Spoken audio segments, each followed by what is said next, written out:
Right now at noon, the Monona police chief speaking out about the chase his department initiated that ended with the crash and injuring a Madison officer. Plus, how the White House is ramping up pressure on day 3 of the government shutdown. This is News 3 Now at noon.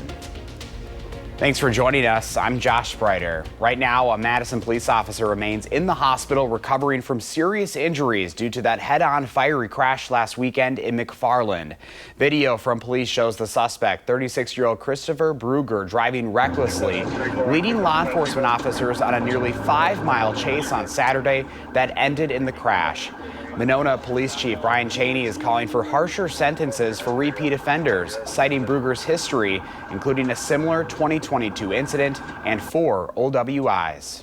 We almost lost a police officer in our community due to the reckless behavior of a repeat violent offender.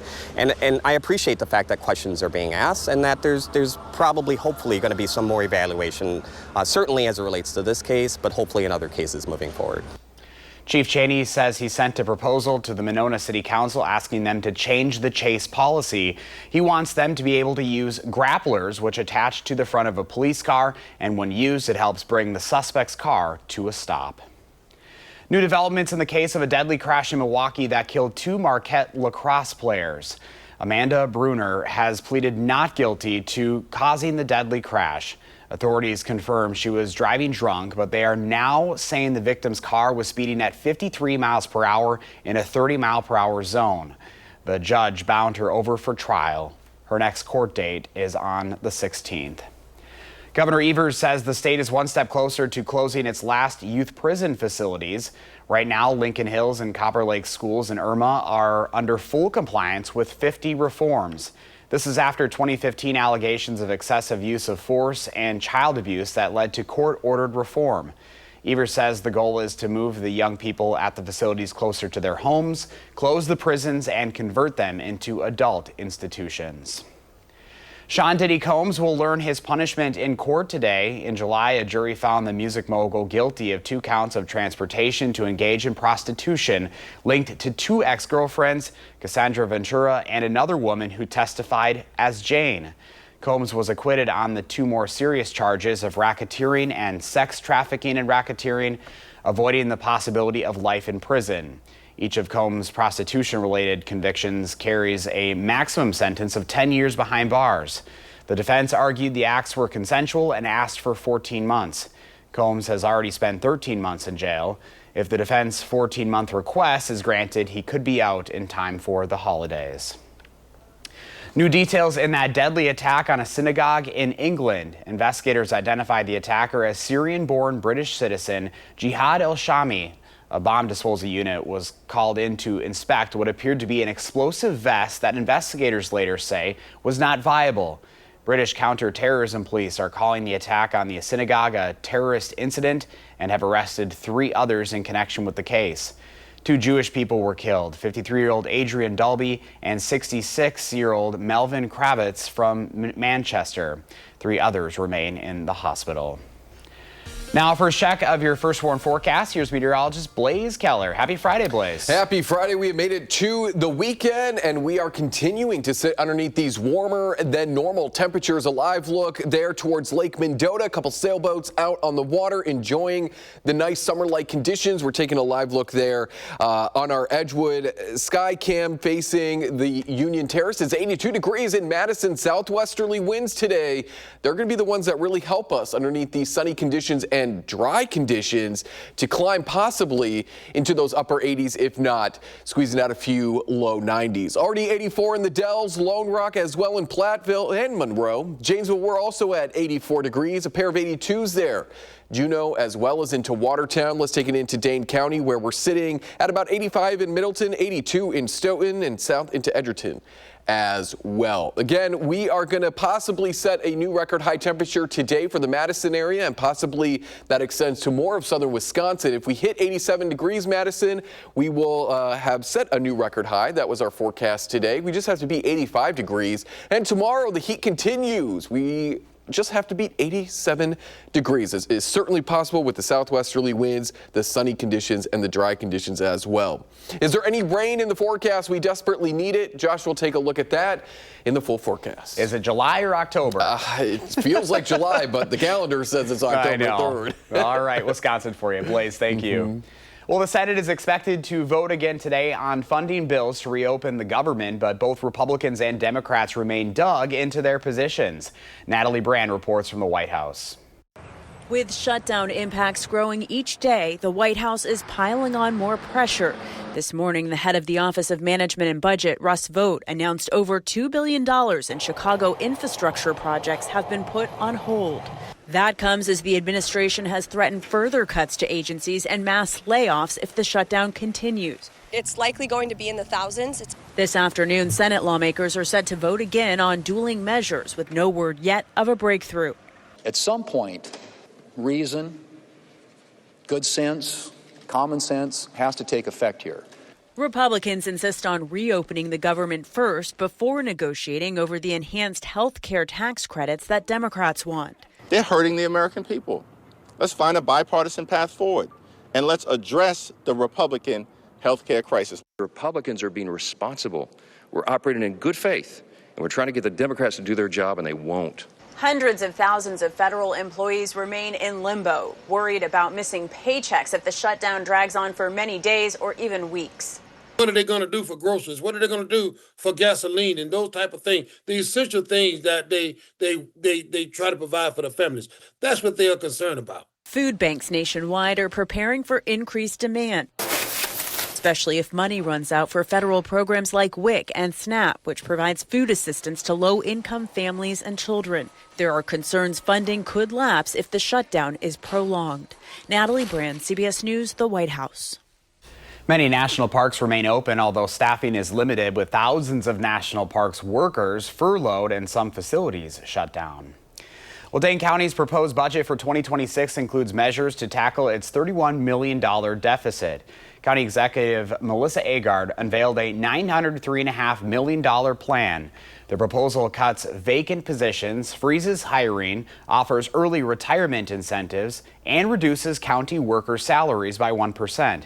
Agard says that cut is temporary but could save $2 million. My number one direction to my department heads when I first put out my budget request to them was, I am sorry, I am asking you for a 4% reduction to what it is that your budget was last year. But it is sort of like squeezing a balloon. We have to have a balanced budget in the end. So if we're looking at applying more resources in one area, we're going to have to reduce it elsewhere.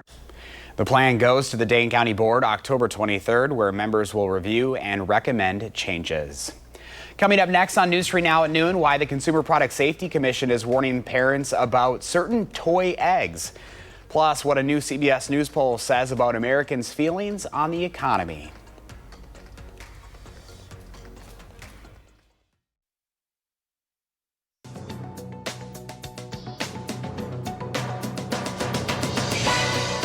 Americans' confidence in the economy continues to slip. A new CBS News poll shows 59% of respondents now say the economy is getting worse, a 3% jump since last month. More than half of Americans also say the job market is bad. A majority of people surveyed are worried about the impact of artificial intelligence. 57% believe AI is bad for the economy.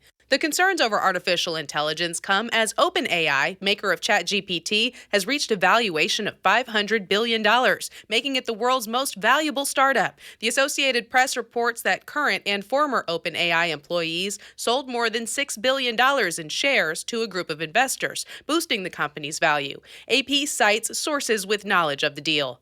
And the Consumer Product Safety Commission is warning parents and other caregivers to stop using ever more surprise eggs with yellow, pink, or green wrap. The gold toy eggs include several other toys inside, including a toy plane that the CPSC says contains levels of lead that exceed federal standards. The toys are sold at convenience stores like 7-Eleven and Speedway. Consumers are urged to throw the toy plane away and send a photo of the plane to toy maker In Motion Design for a refund. That's your CBS News Money Watch report. For more, log on to CBSMoneyWatch.com. At the CBS Broadcast Center, I'm Jesse Mitchell.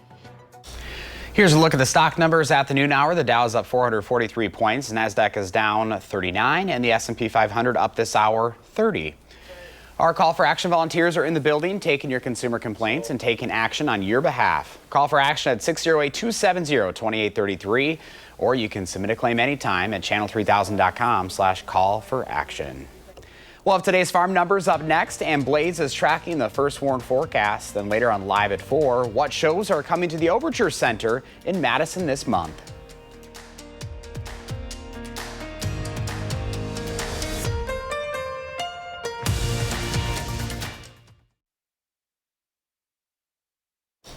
Pam Yankey's out of the radio barn today at the World Dairy Expo, so here are your farm numbers.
Wisconsin football back in action tomorrow, coming off of their bye week. The team is heading to Ann Arbor, where they're going to take on the 20th ranked Michigan Wolverines. So here's how we think the game is going to go.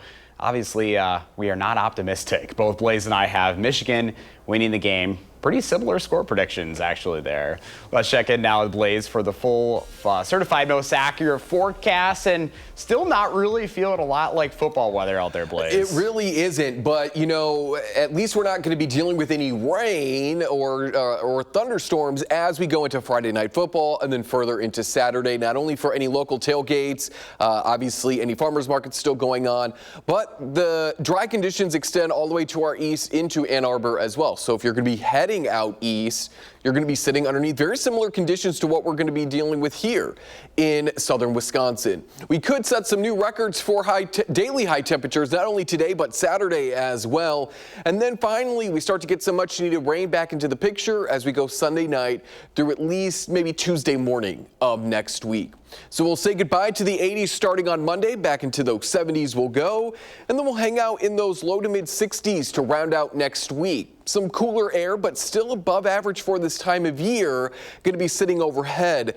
But we're going to be more seasonal. We're not necessarily going to be in those temperatures anywhere between 15 to 25 degrees above normal. Instead, we're going to be just a few degrees above normal. Wednesday might actually be cooler than average by a degree. But we are going to be saying goodbye to this record heat, this summer-like heat. But thankfully, we don't have that humidity that we had been dealing with throughout the summer. We just have the heat.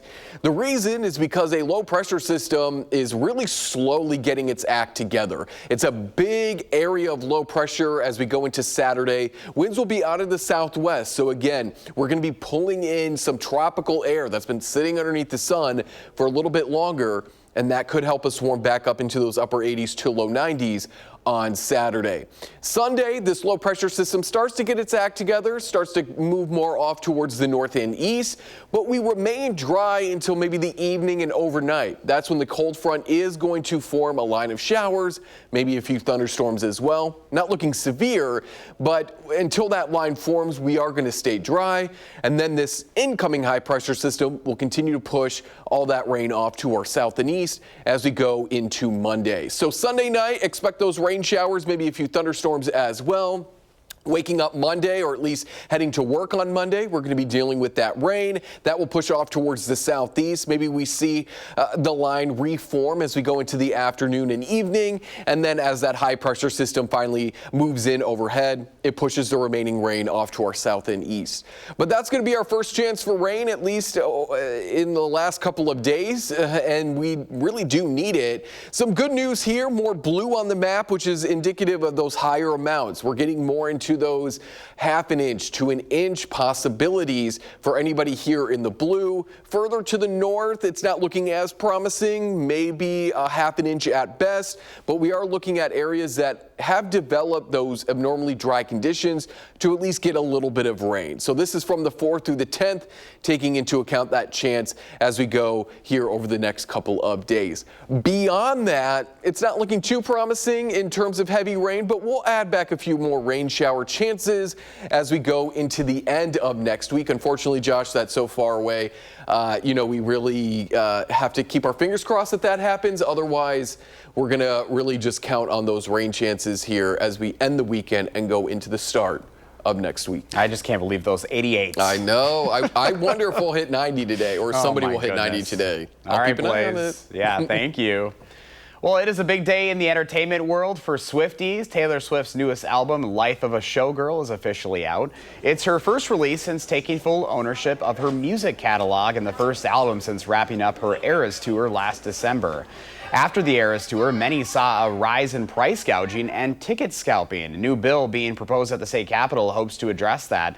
The Swiftie Act, or Stop Wildly Inflated Fees and Ticketing Industry Exploitation Act, is aimed at blocking price gouging practices. It would even ban sellers from using bots to hard tickets if passed. The bill is sponsored by State Senator and gubernatorial candidate Kelda Roys. Something that we all have in common in Wisconsin is we want to be able to come together around live entertainment. And this is just one way that we can help people not just kind of make ends meet, but actually live a life where people feel like they're free to thrive. The new bill comes 1 month after the FTC sued bot ticket selling websites Live Nation and Ticketmaster, accusing them of driving up ticket prices. Well, some see them as vandals or even criminals, but artists armed with spray cans and a vision see themselves as part of a rich subculture with something to say. Michael George visits a class that pulls back the curtain on what it takes to create your own graffiti. In the world of street art, the entire city is a canvas. What do we notice that's kind of unique about the heart? Here on the streets of Brooklyn, this group is taking a graffiti walking tour, learning about the history of an art form that's often skirted the law. I know to most people around the world this looks like absolute just vandalism. I get that. But there's a real code of ethics and respect within the graffiti community. Guide Audrey Connolly of Graph Tours says graffiti can be vibrant, colorful, and tell a story. I see an art form that's constantly changing, evolving, and telling its own story. I see the history of our city. I see the people of our city. After the tour, this group gets a hands-on lesson, learning to create their own tags from street artist H-Cubed. Go around the skeleton in a really curvy, bubbly way, no sharp lines. Josh Garrier says the class already has him taking a closer look. I've always just kind of walked past it, but after getting a full tour today and seeing all the art and the passion that goes behind it, it's really opened my eyes up a little bit. Connolly says creating art with spray paint is difficult to master, but anyone can learn it. It's very therapeutic, it's fun, it's a great way to team build, but it's also a great way to open yourself up to the world. Finding creative expression through a fine mist to join the rich tapestry of street art. Michael George, CBS News, New York. Graph Tours operates in New York and LA and hosts group classes, graffiti birthday parties, and even school field trips. Up next, we'll see what Howard's working on in the Mr. Food Test Kitchen. Why order Chinese takeout when you can make it faster than you could have it delivered? I'll show you coming up.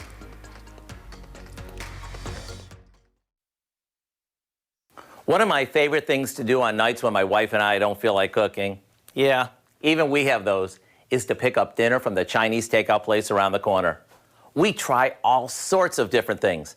And even though I love the taste of sweet and sour chicken, I don't love how heavy it is. So, me being me, I took on the challenge to make a version that is lighter, yet it still packs on the flavor. Let me show you what we did. In a skillet, we cook strips of chicken with a bit of garlic in hot oil. After it's cooked through, we add some honey, ketchup, vinegar, pineapple chunks, the juice and all, and some strips of red pepper. To bring all the flavors together, we slowly stir in some soy sauce mixed with a bit of cornstarch. While that does its thing, we can dish up some jasmine or brown rice and dinner is ready. Last thing we need to do is toss in a few sliced scallions and get ready for a new spin on an old favorite, and for only a fraction of the cost of takeout. I do hope you'll go online and get our new recipe for what we call naked sweet and sour chicken, since it doesn't have that heavy coating on it. I'm Howard in the Mr. Food Test Kitchen, where every day we're looking for a tastier way for you to say, ooh, it's so good. Here's Blaze with the final check. And it is going to be a quiet end to the work week. Plenty of sunshine expected both Friday and Saturday. Friday night football looking great. Saturday, if you're heading out to Ann Arbor to catch the Badgers playing, it's also going to be just as pleasant over there, too. Rain moves in as we end the weekend. All right, Blaze. Thank you. Thanks for joining us. We're back at 4. Have a great weekend.